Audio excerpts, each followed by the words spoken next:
بسم اللہ الرحمن الرحیم۔ دوستوں، آج کی اس ویڈیو میں ہم آپ کو بتائیں گے حضرت صابر پاک رضی اللہ تعالی عنہ کی انوکھی کہانی۔ حضرت صابر پاک ایک بہت ہی جلال کی طبیعت رکھنے والے بزرگ تھے۔ حضرت علاء الدین علی احمد صابر کلیری رحمۃ اللہ علیہ 11 ربیع الاول 592 ہجری کو افغانستان کے شہر ہرات میں پیدا ہوئے۔ آپ کے والد کا نام عبداللہ تھا، جو بڑے متقی، صاحب دل اور با فیض بزرگ تھے۔ آپ کی والدہ ماجدہ بی بی ہاجرہ حضرت بابا فرید الدین مسعود گنج شکر رحمۃ اللہ علیہ کی سگی بہن تھیں۔ آپ کے والد کے انتقال کے بعد آپ کی والدہ آپ کو لے کر ہرات سے اجودن پاک پتن میں حضرت بابا فرید الدین مسعود گنج شکر رحمۃ اللہ علیہ کی خدمت میں حاضر ہوئیں اور حضرت علاء الدین علی احمد صابر کلیری رحمۃ اللہ علیہ کو بابا فرید کے سپرد کرتے ہوئے فرمایا کہ اب اس بچے کی پرورش اور تربیت آپ کریں۔ حضرت بابا فرید الدین مسعود گنج شکر رحمۃ اللہ علیہ نے بچے کی صورت دیکھتے ہی فرمایا، یہ بچہ بڑا ہو کر اولیاء وقت میں سے ہوگا اور ایک دنیا اس سے فیض یاب ہوگی۔ بابا فرید نے خود آپ کو تعلیم دینا شروع کی۔ آپ کی ذہانت کا کمال تھا کہ آپ نے 3 سال کے اندر ہی تمام علوم ظاہری حاصل کر لیے۔ 3 برس کے بعد آپ کی والدہ بھائی سے یہ کہہ کر ہرات واپس چلی گئیں کہ اب بھانجے کو علوم باطنی میں بھی کامل کر دیجیے اور کوئی تکلیف نہ ہونے دیجیے گا۔ حضرت بابا فرید الدین مسعود گنج شکر رحمۃ اللہ علیہ کو بہن سے بہت محبت تھی۔ حضرت بابا فرید رحمۃ اللہ علیہ نے بہن کے سامنے ہی بھانجے کو مرید کر کے تقسیم لنگر کا کام حضرت علاء الدین علی احمد صابر کلیری رحمۃ اللہ علیہ کے سپرد کر دیا۔ حضرت علاء الدین علی احمد صابر کلیری رحمۃ اللہ علیہ کی عمر گو کہ کم تھی، مگر پھر بھی آپ نے یہ اہم کام نہایت ہی خوشلوبی کے ساتھ انجام دیا۔ ایک عرصے کے بعد جب آپ کی والدہ ماجدہ یعنی آپ کی ماں نے واپس آ کر آپ کو دیکھا تو آنکھوں سے آنسو نکل پڑے۔ آپ سوکھ کر کانٹا ہو گئے تھے۔ بھائی سے جا کر شکوہ کیا تو حضرت بابا فرید الدین مسعود گنج شکر رحمۃ اللہ علیہ نے فرمایا، تم خود گواہ ہو کہ تمہارے سامنے ہی میں نے لنگر بانٹنے کی خدمت اس کے سپرد کی تھی۔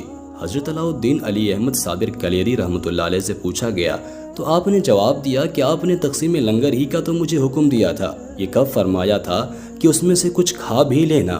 یہ جواب سن کر ماموں پر وجد کی کیفیت طاری ہو گئی اور آپ نے شفقت سے فرمایا، علاء الدین صابر است، یعنی کہ علاء الدین صبر کرنے والا ہے، اور اسی وقت سینے سے لگا کر خدا جانے کیا کیا عطا فرما دیا۔ اس کے علاوہ بھی آپ کے مجاہدے اور کرامتیں اس درجہ شدید صبر آزما تھیں کہ انہیں سن کر حیرت ہوتی ہے۔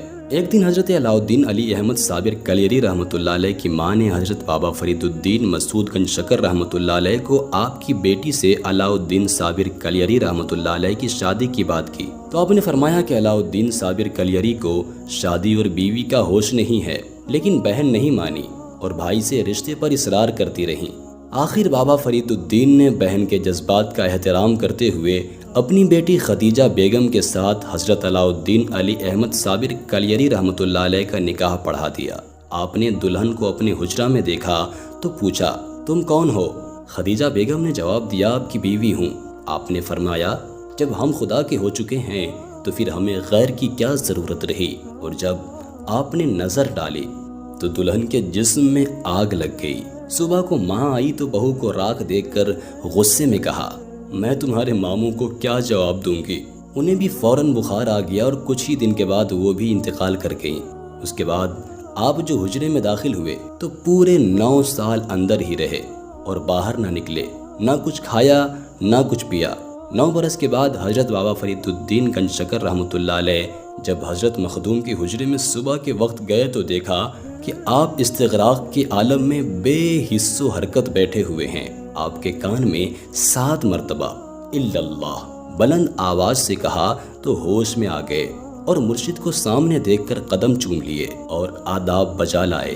حضرت بابا فرید الدین مسعود گنج شکر رحمۃ اللہ علیہ نے آپ کو باہر لا کر خرقہ خلافت عطا کیا اور سند لکھی اور اس میں اعظم کی تعلیم دی۔ حضرت بابا فرید الدین مسعود گنج شکر رحمۃ اللہ علیہ نے آپ کو دہلی کے لیے متعین کیا اور فرمایا، پہلے ہانسی جا کر اپنے بھائی جمال سے اس پر مہر ثبت کرا لینا۔ جب آپ سند لے کر ہانسی پہنچے تو حضرت شیخ جلال الدین ہانسوی رحمۃ اللہ علیہ نے نہایت محبت اور احترام سے آپ کی مہمان نوازی فرمائی اور پیر روشن ضمیر بابا فرید الدین مسعود گنج شکر رحمۃ اللہ علیہ کے حالات، صحت اور معلومات کے متعلق گفتگو کرتے رہے۔ اسی دوران مغرب کی نماز کا وقت آ گیا۔ نماز سے فارغ ہونے کے بعد حضرت مخدوم صابر کلیری رحمۃ اللہ علیہ نے دہلی کی خلافت کے لیے حضرت بابا فرید الدین مسعود گنج شکر رحمۃ اللہ علیہ کی سند خلافت حضرت جمال الدین ہاسوی رحمۃ اللہ علیہ کو پیش کی اور فرمایا کہ آپ اس پر مہر ثبت کر دیجئے۔ اسی وقت چراغ بجھ گیا تو جمال الدین ہاسوی نے فرمایا، بھائی چراغ گل ہو گیا ہے، صبح مہر ثبت کروا لینا۔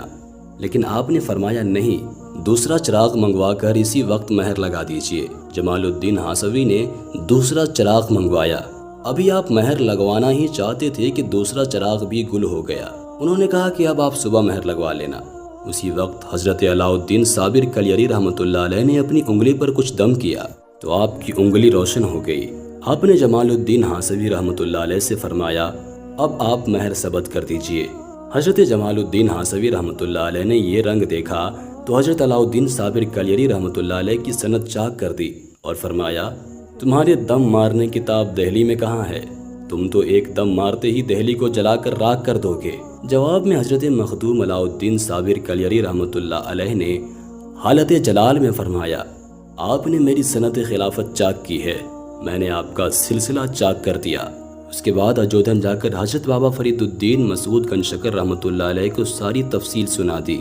حضرت بابا فرید الدین مسعود گنج شکر رحمۃ اللہ علیہ نے دوسری سند لکھ کر فرمایا، میں کلیر شریف کا علاقہ تمہارے سپرد کرتا ہوں، وہاں تکبر و غرور اور گمراہی کا ایک طوفان عظیم برپا ہے، وہاں پہنچ کر خلق خدا کو ہدایت کرو اور اسلام کو تقویت پہنچاؤ۔ کلیر اس زمانے میں عظیم الشان بارونق شہر تھا۔ امیر کلیر نے آپ کو شاہ ولایت تسلیم کر لیا، مگر قاضی شہر نے ورغلایا کہ یہ جادوگر ہے۔ آپ رحمۃ اللہ علیہ نے سن کر فرمایا، اس طرح آج رسول اللہ صلی اللہ تعالیٰ علیہ وآلہ وسلم کی سنت اس فقیر عاصی کی حق میں تازہ ہوئی ہے۔ یہ فرما کر وہاں سے واپس چلے آئے۔ آپ رحمۃ اللہ علیہ نے حضرت بابا فرید الدین مسعود گنج شکر رحمۃ اللہ علیہ کو خط ارسال کیا، یہاں تو میں اطمینان قلب نماز اول کے ثواب سے بھی محروم ہو گیا ہوں۔ حضرت بابا فرید الدین رحمۃ اللہ علیہ نے صبر کی تلقین فرمائی، لیکن علماء اور عمراء کی غرور اور تکبر کا وہی حال رہا۔ آپ نے مرشد حق کو خط بھیجا۔ حضرت بابا فرید الدین رحمۃ اللہ علیہ نے آپ کو لکھا، شہر کلیر تمہاری بکری ہے، تمہیں اختیار ہے خواہ اس کا دودھ پیو یا اس کا گوشت کھاؤ۔ یہ جواب پا کر آپ جمعہ کے روز جامع مسجد میں گئے۔ عمرائے شہر نے آپ کو مسجد سے نکال دیا۔ آپ نے غضبناک ہو کر فرمایا، ظالموں، تم اللہ کے گھر میں بے امتیازات پیدا کرتے ہو اور یہاں بھی بندہ بن کر نہیں آتے ہو۔ لیکن کسی نے پرواہ نہ کیا۔ آخر امام نے جب خطبہ ختم کیا تو آپ نے جلال میں آ کر مسجد کو مخاطب کیا اور فرمایا، اب تو بھی سجدہ کر لے۔ یہ سن کر عظیم الشان مسجد فوراً ہی دھڑام سے گر پڑی۔ اہل کلیر گھبرا گئے، آپ کے پاس آئے تو آپ نے فرمایا، میں تو اللہ سے کلیر کے ویرانی کی دعا مانگ چکا ہوں، اب کچھ نہیں ہو سکتا۔ بہت سے لوگ تو جامع مسجد کے اندر دب کر مر گئے۔ اس کے بعد شہر میں طاعون پھیل گیا جس نے تمام شہر کو ویران کر دیا۔ جو بچے وہ جنگلوں اور پہاڑوں میں جا کر پناہ لیے۔ آپ نور العارفین حضرت بابا فرید الدین مسعود گنج شکر رحمۃ اللہ علیہ کے جانشین تھے اور صابری سلسلہ آپ ہی سے جاری ہے۔ آپ میں جذبہ الہی حد سے زیادہ تھا۔ زبان مبارک سے جو بھی نکل جاتا وہ فوراً پورا ہو جاتا۔ دنیا اور دنیا والوں سے انہیں کوئی غرض نہ تھی، وہ ان سے دور بھاگتے تھے اور ہمیشہ اللہ تعالیٰ کے ذکر میں مشغول رہتے تھے۔ 13 ربیع الاول 464 ہجری کو اس دار فانی سے رخصت ہوئے۔ آپ رحمۃ اللہ علیہ کا مزار اقدس آپ کی جلالت کی وجہ سے تقریباً 200 سال سے زائد عرصہ تک زائرین کی نگاہوں سے پوشیدہ رہا۔ تذکرۃ الجلیل میں ہے کہ جو کوئی بھی آپ رحمۃ اللہ علیہ کے مزار کی طرف جاتا اس کو بجلی جلا دیتی یا کوئی سانپ کاٹ لیتا۔ اس لیے آپ رحمۃ اللہ علیہ کے مزار اقدس کے جائے وقوع سے دور دور تک آبادی قائم نہ ہو سکی۔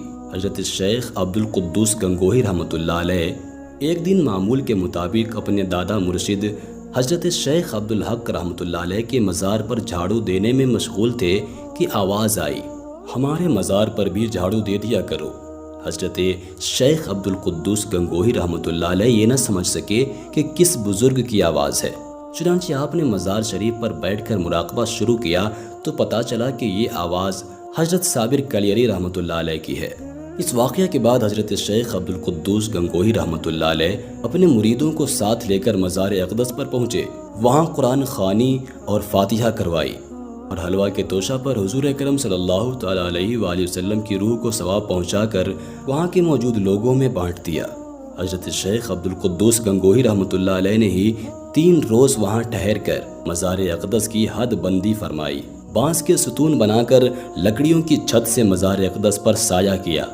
اس کے بعد حضرت علاء الدین علی احمد صابر کلیری رحمۃ اللہ علیہ کی جلالت آپ کی دعا سے ختم ہو گئی اور لوگ آپ کے مزار اقدس کی زیارت کے لیے آنے جانے لگے۔ حضرت علاء الدین علی احمد صابر کلیری رحمۃ اللہ علیہ کا سالانہ عرس اپنی دیرینہ روایات کو دامن میں سمیٹے 13 ربیع الاول سے کلیر شریف میں شروع ہو جاتا ہے۔ یہ اللہ کے جانثاروں کی تاریخ ہے جو انسانی نظروں سے روپوش ہونے کے باوجود صدیوں سے ہزاروں انجمنوں، لاکھوں مجلسوں اور کروڑوں دلوں میں آج بھی زندہ ہیں۔ اتنا عرصہ گزر جانے کے باوجود آپ کا مزار پاک کلیر شریف انڈیا میں عقیدت مندوں کے لیے مرجع خلائق ہے۔ آج بھی وہاں لوگ جاتے ہیں اور ان کے فیض و کرم سے بہرور ہوتے ہیں۔